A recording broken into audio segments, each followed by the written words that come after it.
عمر میں آپ نے آخری حج فرمایا اور وہ فی البدی 4 زبانوں میں شاعر تھے، عربی میں، اردو میں، فارسی میں، اور کبھی کبھی 2-4 جملے جوڑ کر انگریزی میں بھی ارشاد کہتے تھے، کیونکہ ساؤتھ افریقہ جاتے تھے ہر سال تو کچھ سوجھ بوجھ ہو گئی تھی انگریزی میں بھی۔ تو روز اقدس میں والد شریف کے پاس 2 آدمیوں کے سہارے کھڑے ہو کر حضرت نے نعت پڑھا تھا، جس میں خود اپنے بارے میں بھی فرماتے ہیں: بڑھاپا ہے چلاؤں سوئے طیبہ، بڑھاپا ہے پھر رضوان صاحب ہے اس طرح فرمائیں گے: بڑھاپا ہے چلاؤں سوئے طیبہ،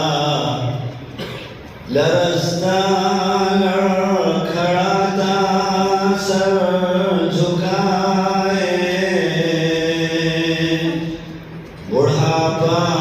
ہے چلاؤں سوئے طیبہ، لرزتا لڑکھڑاتا سر جھکائے، گناہوں